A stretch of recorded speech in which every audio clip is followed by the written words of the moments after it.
Olá, meu nome é Neuza Jordem, sou escritora e eu estou aqui hoje para falar com vocês a respeito de uma palestra, oficina que muito gentilmente é promovida pela Prefeitura de Vila Velha através do projeto da Lei Aldir Blanc. Essa oficina, Escrevendo com o Coração, Como Escrever para Crianças, é um projeto feito com muito carinho, elaborado com a intenção de chegar até esse escritor que está escrevendo pela primeira vez, está ousando colocar, no papel todo o seu sentimento, a sua história, o seu conto infantil, e como passar isso para vocês, Essa é a intenção. Descobrir uma forma, uma maneira de chegar até esse escritor iniciante que pretende trabalhar com a literatura infantil na sala de aula e eu diria até mais, na sua própria vida, porque a literatura, ela nos preenche, ela nos completa e a literatura infantil especialmente é uma literatura apaixonante. Então, gostaria muito de passar para vocês nesses alguns minutos, 50 minutos, vamos tentar passar toda essa experiência de vida, São 30 anos trabalhando, mais de 30 anos trabalhando com a literatura infantil. Eu espero passar para vocês toda essa experiência, essa ousadia, Vou começar então mostrando alguns dos meus livros. Eu já trabalhei com o livrinho Cissa, a história da Cissa. Esse personagem já saiu em mais de um livro. Eu estou trabalhando em mais uma edição, do livro Cissa. E essa personagem me dá muita alegria, É uma personagem que me projetou assim nacionalmente e até internacionalmente, porque a Cissa já esteve na Feira de Frankfurt, que é a maior feira de livros do mundo. Então é muito assim, gostoso trabalhar com uma personagem que consegue sair e ir para outros lugares. Eu tenho aqui também a Menina Reinventada, que foi motivo de premiação pela Secult no ano 2018. É um conto e eu escrevi com muito carinho, É a volta da autora depois de um tempo que ela não escreve. E esse texto eu tenho muito carinho por ele. Bom, depois tem aqui Perdidos na Floresta, tem De Cabelo em Pé, que são continhos de assombração, tem uma história sobre a nossa heroína Maria Ortiz, que é muito gostoso ver os nossos personagens reais, nas histórias e contar um pouco, explorar um pouco a ficção junto com a história. É muito interessante também. Bom, tem outros, tem vários, Eu gostaria de iniciar dizendo da alegria de escrever, que a escrita, ela proporciona essa alegria. Então, eu gostaria que essa alegria chegasse até a todos, que querem realizar uma carreira profissional na escrita e também aos professores de sala de aula que querem incrementar, a leitura na sua sala. E nada melhor do que esse caminho feito pela literatura infantil que encanta tantos os leitores, Então eu acredito que a literatura infantil seja um instrumento para chegar até essas crianças, encantá-las, Para que elas percebam que o mundo é muito maior do que a sala de aula e a sua comunidade, Enxergar com olhos mais amplos, sobre a vida, sobre as questões que nos preocupam, como a angústia, a tristeza, Então, a literatura, ela ajuda a gente a seguir nessa jornada, Ajuda a encontrar respostas para perguntas, às vezes, tão difíceis, Então, acho que a literatura infantil é um caminho para encantar os nossos leitores na sala de aula. Vamos lá. Essa proposta, Escrevendo com o Coração, Como Escrever para Crianças, ela remete tudo isso. essas questões que eu disse inicialmente, né, do encantamento da literatura, mas ela também remete uma reflexão sobre as nossas próprias vidas, né? E agora, né, o professor aposentado, que já não está mais na sala de aula, e agora, né? Como continuar, dar continuidade a essa convivência tão bonita com as crianças, né? Escrever é uma maneira de dar essa continuidade. O professor na sala de aula, né? É o caminho que ele pode encontrar para chegar até o coração das crianças, né? Falando a mesma linguagem, falando uma linguagem, vamos dizer assim, mais encantadora. E para isso nós vamos tentar aqui nessa oficina tratar de alguns assuntos, né? De alguns itens que eu considero importante para você ter uma narrativa não só agradável, mas também encantadora. Então, a questão da trama, né? Como elaborar uma trama, como tecer esse fio, né? Para que ele se transforme num texto interessante para a leitura. Então, eu acredito que pensar num tema seja, vamos dizer assim, a primeira, de um esqueleto seria a base do esqueleto, né? Pensar num tema. De onde surgem os temas, né? De onde surgem as ideias dos livros? As ideias dos livros, para mim, né, com a minha experiência, eu percebo que eles surgem das muitas leituras que eu faço. Porque a gente não pode se enganar. Para ser um bom escritor, nós precisamos ser um bom leitor, em primeiro lugar, né?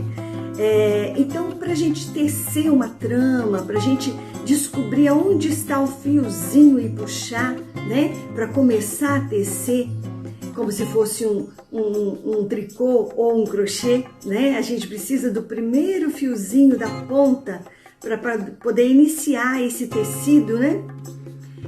Eu diria que uma leitura de um livro de ficção, né, ou de um artigo, né, científico, de um tema que você goste, porque é muito bom a gente ler coisas que a gente gosta, né, temas que nos interessam, né? E aí são diversos, a gente pode buscar no espaço, né, um artigo sobre, né, o espaço sideral, a gente pode descobrir uma história ou um artigo sobre o fundo do mar, né, sobre o deserto, sobre o Nordeste, né, sobre o Sul. Então eu acho que a gente primeiro escolher o que a gente gosta de ler, né, tentar nessas leituras encontrar aí um caminho para a gente começar a tecer a nossa trama, né? Outra situação que às vezes me ocorre quando eu começo busco um tema, é também às vezes uma frase, né? Às vezes uma frase me chama a atenção, e aí através dessa frase, às vezes até de uma palavra apenas, né? Eu começo a pensar sobre aquela ideia e tecer a trama, né? Então, podem surgir de várias maneiras, né? A gente precisa descobrir qual é a maneira ou estar atento para todas as maneiras, né? E a gente ao ler, né? Ao ouvir frases ou ler pequenas frases ou uma palavra que nos chega, né? E a gente buscar essa ideia e transformá-la, né? Tecer essa ideia aos poucos, né? Por exemplo, esse livro aqui, História de uma Escadaria, ele surgiu de uma ideia do próprio editor, né? Uma editora de São Paulo, Nova Alexandria. Então ele teve a ideia de fazer sobre vários monumentos históricos do Brasil. E aqui no Espírito Santo ele escolheu a Escadaria Maria Ortiz. Então ele me convidou para fazer essa trama e construir essa história. Então este livro surgiu quase que de uma encomenda, não é? De uma ideia já de outra pessoa. Os continhos de assombração, por exemplo. É uma ideia que eu quero, inclusive, dar continuidade, porque são histórias que eu ouvia do meu irmão mais velho, em casa, né, na minha infância, e ele me contava histórias de assombração para me arrepiar, né? Então, essas histórias ficaram no meu imaginário, e eu fui buscando essas histórias e colocando no livro. Nesse livro tem 3 histórias, eu tenho mais algumas prontas, não publicadas, mas que pretendo no futuro publicar. Então, assim vão surgindo as ideias das histórias para que a gente forme, né, puxe esse fiozinho, né, para começar a tecer a nossa trama. E o que seria a trama? A trama seria a história em si, né? Além do tema, você vai desenvolvendo, você vai tecendo essa trama. É verdade que a trama aparece toda pronta na nossa cabeça? Não. A gente vai construindo aos poucos. Assim como um crochê, assim como um tricô, a gente começa e vai tecendo aos poucos. Às vezes, o próprio personagem dita pra gente o que fazer na história. Então, acho que é muito importante que a gente esteja aberta a opções, né? Aberta a várias situações que podem nos ajudar a desenvolver essa trama. Inclusive, estar aberto até para mudar o sentido de tudo. De repente, né, não vou fazer mais assim, vou fazer de maneira diferente. Então, eu acredito que a gente precise estar aberto para todas as possibilidades. E são essas possibilidades que vão nos proporcionando essa trama elaborada, inquietante, né, surpresa e tão encantadora no final.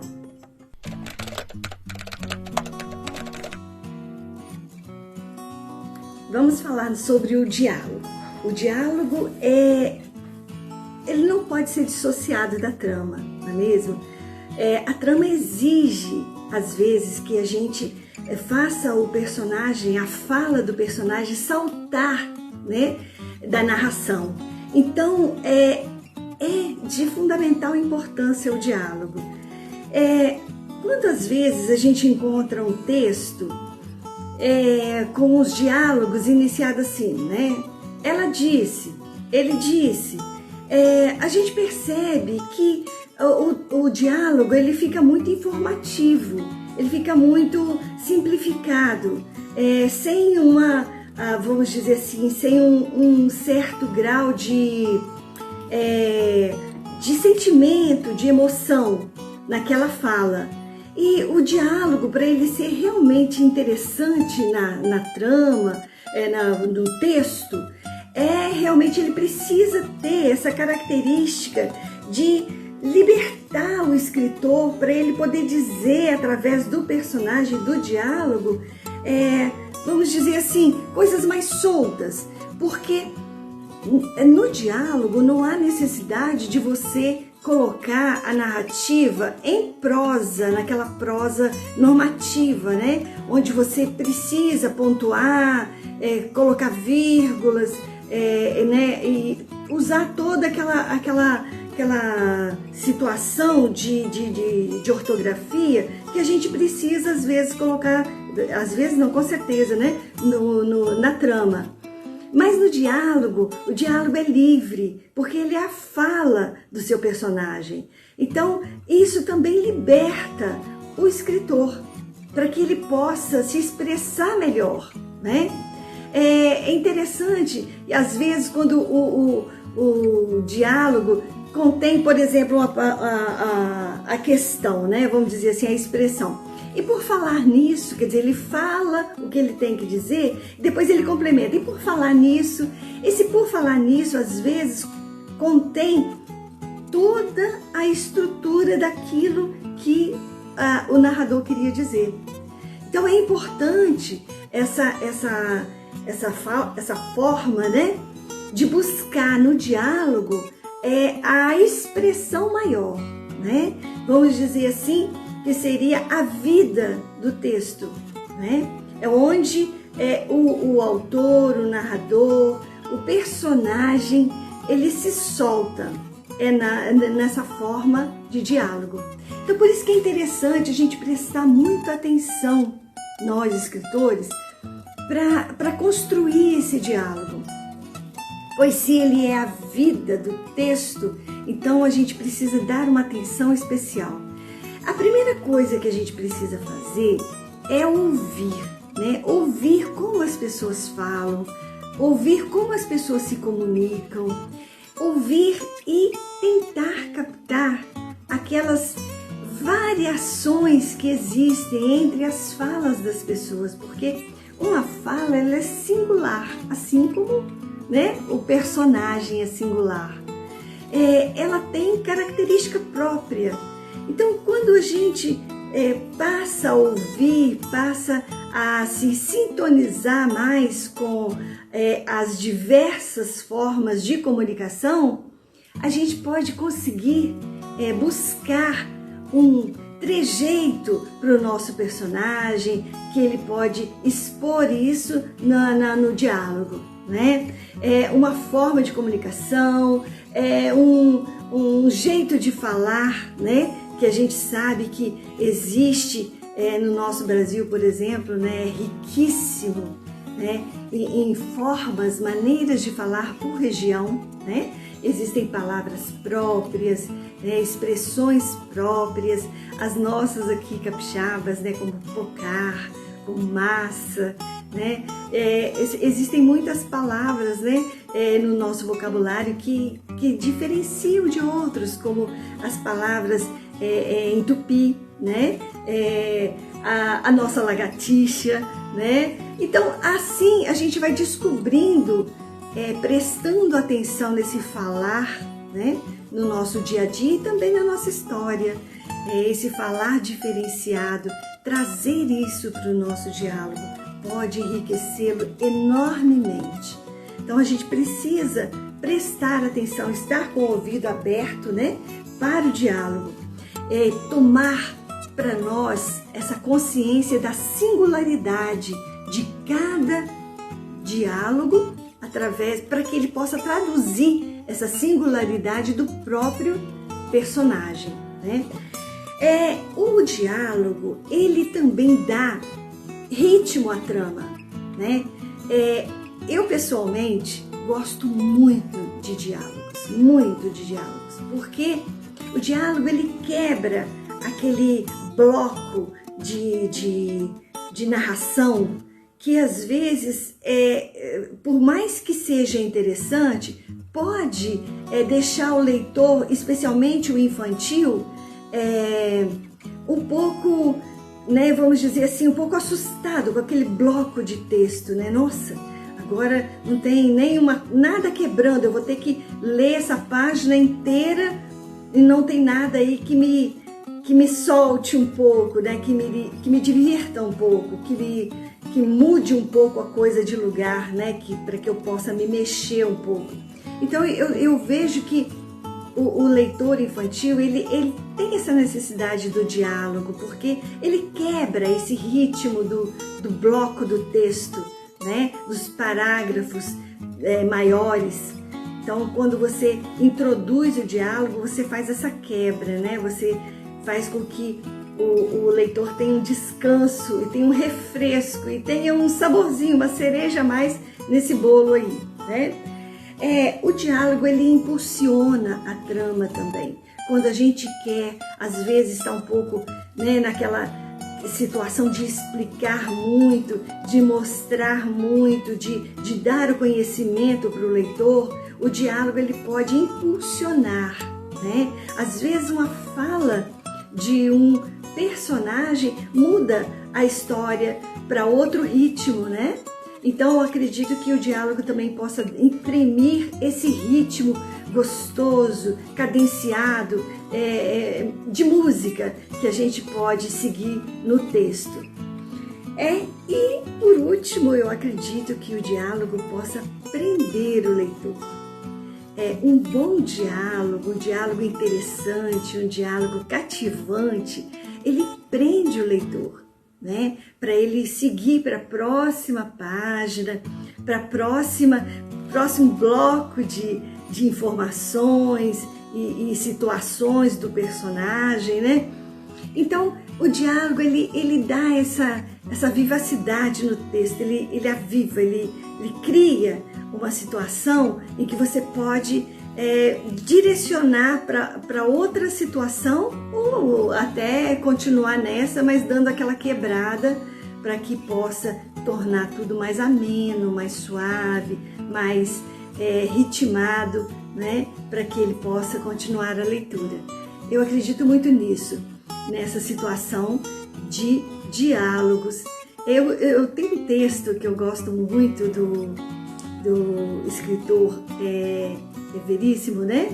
Luiz Fernando Veríssimo, onde ele não tem, a crônica dele é toda em diálogo, não tem nenhuma frase que não seja de um diálogo.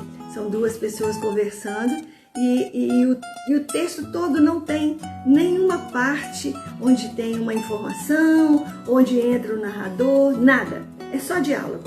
Eu achei bastante interessante, bastante instigante, né?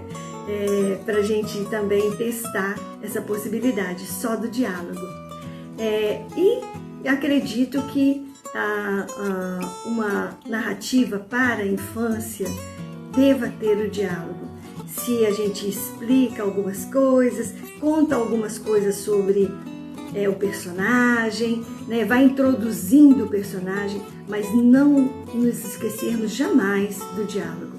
De preferência até buscar depois do texto pronto, em algum momento você retornar àquela escrita e inserir alguns diálogos. Eu acho interessante isso também. Às vezes o diálogo não vem ali na hora que você está construindo a trama, mas ele pode vir depois, não é? Depois na reescrita, porque a gente nunca escreve tudo de uma vez. A gente reescreve, reescreve, reescreve. Então, numa dessas reescritas, a gente pode inserir o diálogo, por que não, né? Depois da trama pronta. É completamente possível. Eu já fiz isso e fica muito bom também.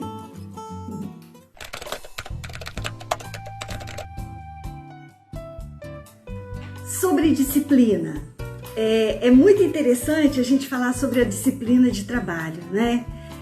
A gente percebe que um cantor, né, um ator, um bailarino, eles têm os seus trabalhos supervisionados, né? Tem sempre alguém que orienta tempo, a forma de fazer, como fazer, né? O escritor não. O escritor, ele está sozinho. Ele não tem a supervisão de outras artes, né? O escritor, ele precisa encontrar a sua própria forma de se disciplinar, né? Então vamos lá.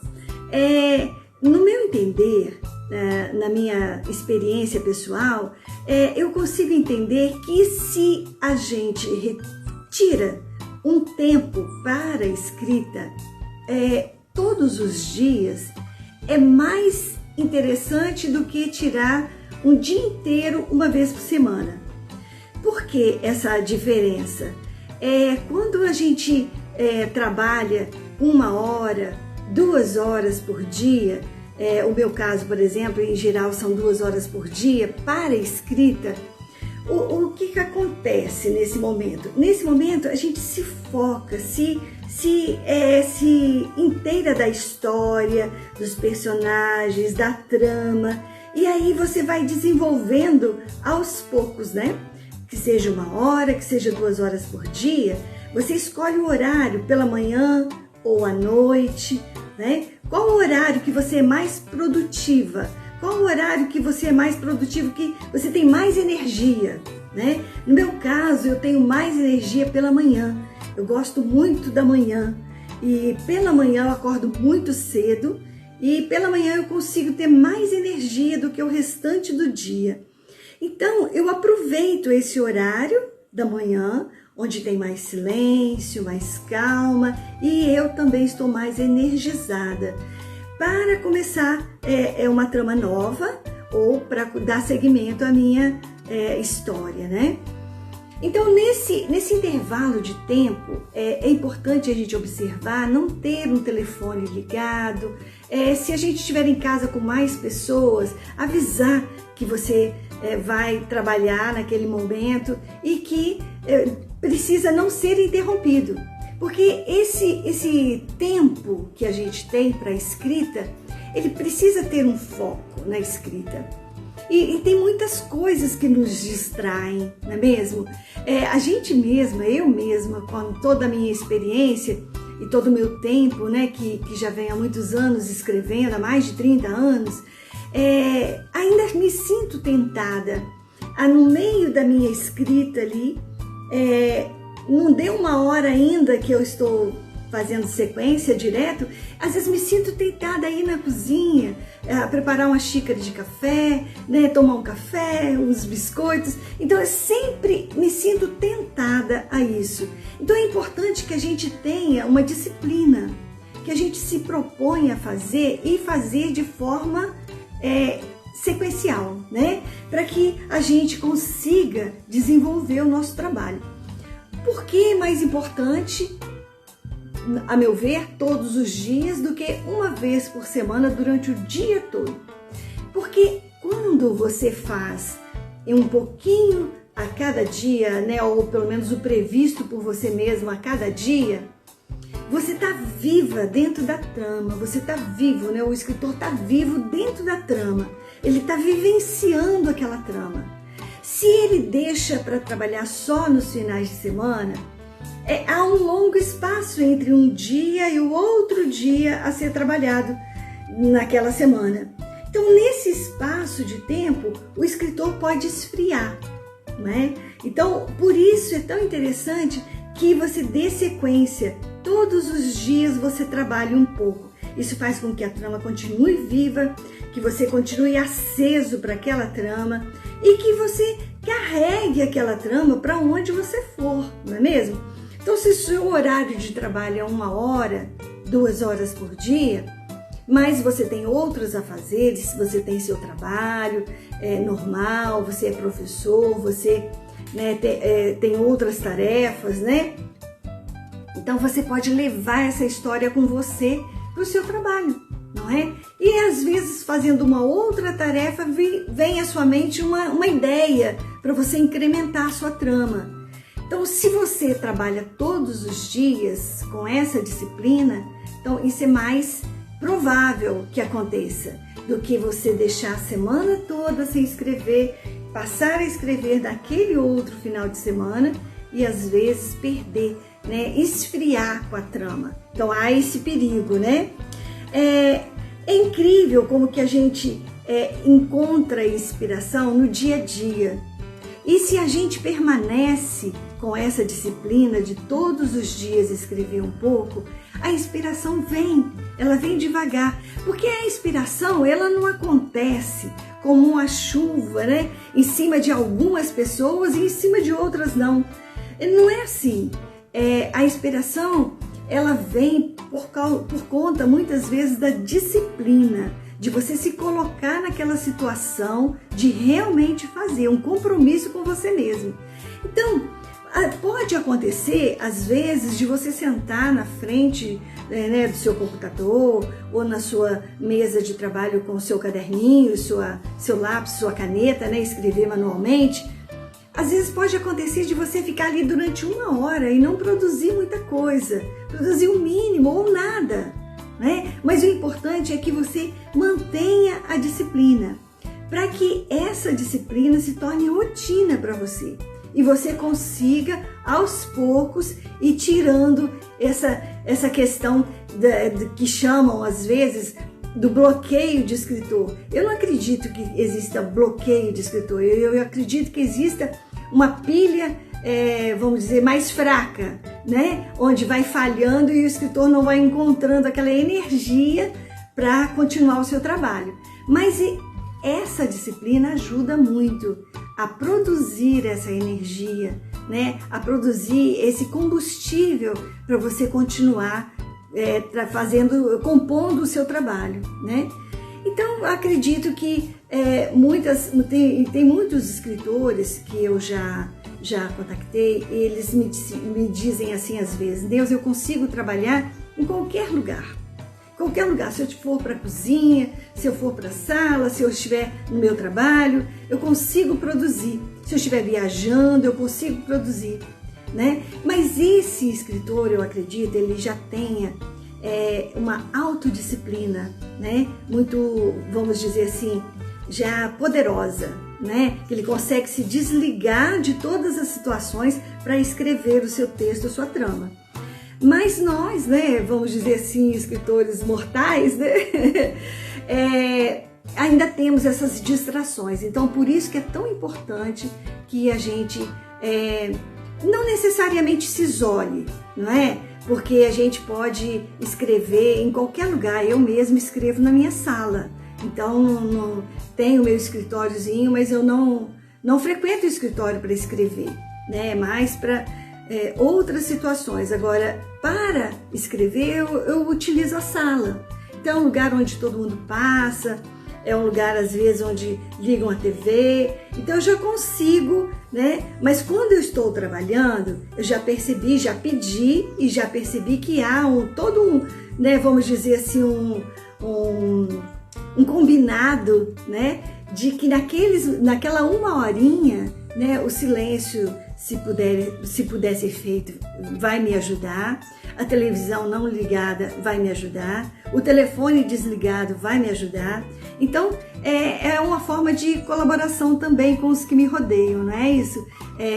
Explicar que aquele momento é o meu momento de trabalho. Por isso eu escolho a parte da manhã bem cedinho, onde tem pouca movimentação da casa, né? E é onde eu posso, então, trabalhar com mais tranquilidade. Então, eu acredito muito nessa disciplina. Essa disciplina pode nos ajudar muito. A questão do tempo. A questão do tempo, ela é importante que a gente estabeleça o tempo de trabalho para que a gente possa ganhar um ritmo no nosso trabalho, né? E que o nosso trabalho não esfrie como um café, né? É horrível tomar um café frio. Então, a gente não pode deixar o café esfriar. A gente precisa permanecer ali aquecendo aquela história para que ela saia assim de uma forma mais, vamos dizer, encantadora e mais aquecida, né? Que possa nos aquecer e aquecer o leitor. Porque não tenha dúvida, quando a história nos aquece por dentro, ela também aquece o leitor, né? Quando a história ela nos emociona, ela também emociona o leitor. Por isso é tão importante que a gente mantenha essa disciplina, mantenha esse tempo de eficiência no nosso trabalho, para que a gente possa manter um ritmo e não faça com que o nosso trabalho perca essa cadência, essa musicalidade, né? Todo esse ritmo que a gente ganha otimizando o nosso tempo.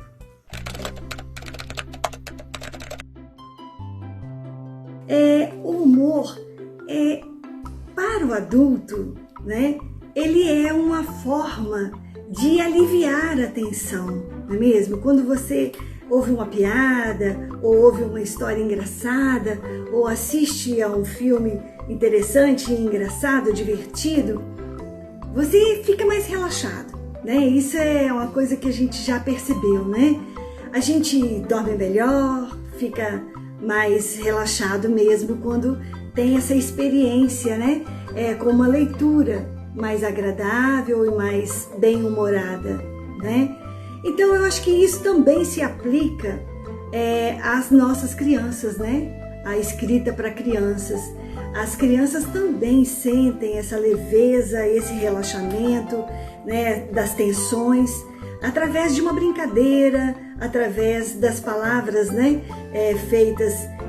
colocadas de forma engraçadas, de forma a divertir, né?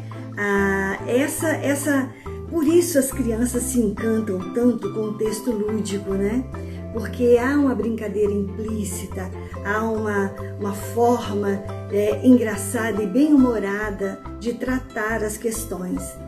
Então, é muito importante que a gente inclua o humor na nossa escrita, né?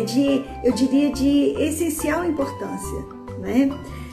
Outro item também que eu acho assim muito interessante e que a gente pode usar o humor também é na poesia, né?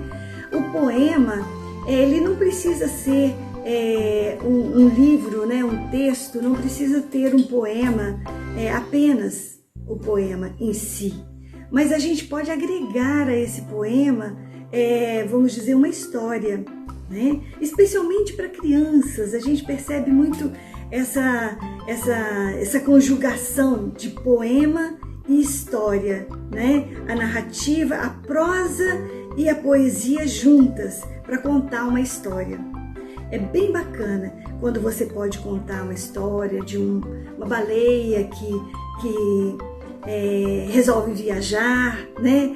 O mundo todo, e às vezes resolve convidar um amigo, né? Vamos dizer, um siri, né?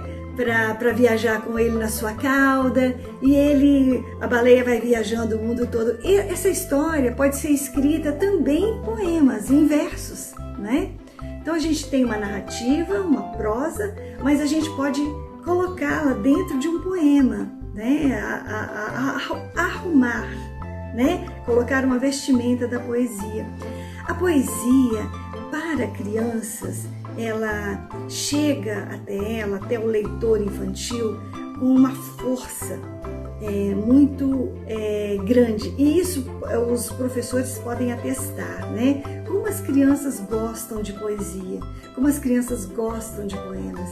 Então, se a gente puder associar, né, escrever uma história onde pode-se vir em versos, mas contar uma aventura, por exemplo, ficaria muito interessante. Então eu queria mostrar para vocês que também há essa possibilidade, né? Uma história não precisa ter a forma em prosa, ela também pode ter a forma do poema e pode ter a forma híbrida, né?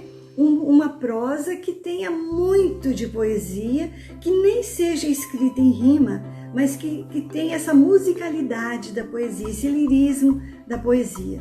Então a gente pode se soltar para produzir vários gêneros e às vezes até associar os gêneros, né? A poesia, a prosa, escrever uma história em poemas, né? Que tenha muito de história, de narrativa ficcional, e podemos escrever uma narrativa ficcional que tenha muito de poesia. Então seria uma narrativa poética, né? E poderia ser uma poesia em forma de narrativa. Então a gente tem como fazer essas associações dos gêneros, né? A gente pode formar os contos, por exemplo, que são muito instigantes para a turminha do infanto-juvenil, né? A turminha que já está lendo com fluência. Os contos têm uma fascinação, né? Exerce uma fascinação sobre esses leitores, que é a questão da aventura, a questão da mistura do ficcional com o real, né? Que agrada tanto esse infanto-juvenil. Então é importante que a gente se coloque no lugar do leitor, que a gente seja leitor, para que a gente compreenda melhor o ato de escrever. Quando a gente é um leitor, quando a gente se coloca no lugar do leitor, a gente passa a ter uma exigência maior nessa escrita. Uma exigência que seja não só um conto ou um poema escrito pelo escritor, mas também que seja uma obra que extrapole, que passe da gente, que alcance o outro, né? Que alcance o leitor. Porque a gente tem às vezes esse pensamento de que a escrita é feita por nós, para nós. Não é. A escrita é feita por nós, mas é para o outro. Então é para o leitor. Então a gente precisa sair do nosso lugar de escritor, se colocar no lugar do leitor para compreender o que é esperado do texto e aí retornar ao texto para escrever aquilo que você gostaria de ler, aquilo que você gostaria de o texto que você gostaria de ler como leitor, né? Então isso é muito, vamos dizer, é um exercício que a gente vai fazendo ao longo da nossa jornada literária. É importante que a gente vá aos poucos caminhando, né, nessa jornada e buscando os nossos próprios caminhos. Um escritor não pode dizer ao outro escritor como escrever. Não pode. Cada escritor vai encontrar o seu caminho, a sua forma de escrever. Não existe uma forma certa de escrever ou uma forma errada de escrever, né? Existe a forma que você escreve. Escrever, nesse sentido, se colocar no lugar do leitor, não é mesmo?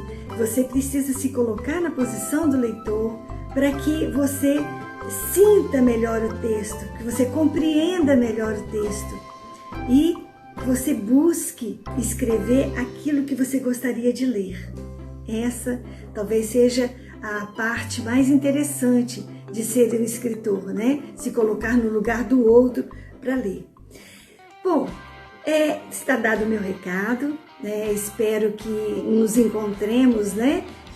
Em várias situações, estarei à disposição. É só me buscarem nas redes sociais. Estou nas redes sociais para outras informações e para outras possibilidades, algumas dúvidas que você, ao ouvir esse áudio, né, esse vídeo, venha a ter. Então, se você tiver mais outras dúvidas e quiser saná-las comigo, fique à vontade para entrar em contato. E eu quero agradecer muito especialmente à Secretaria de Cultura de Vila Velha pela oportunidade de mostrar a minha experiência de vida, né? Desses mais de 30 anos escrevendo, e especialmente escrevendo para as crianças, né? Nesse momento com esse projeto. E poder falar, né? E mostrar o meu trabalho para outros escritores, né? Porque todos nós somos escritores, todos nós escrevemos, então somos escritores. E agradecer especialmente à Lei Aldir Blanc, que também, né, nos proporciona a nós, artistas, né, tantas oportunidades. Esse edital é o edital 06, de 2021, é o edital de seleção de atividades de difusão de arte e cultura em formato virtual. Obrigada a todos.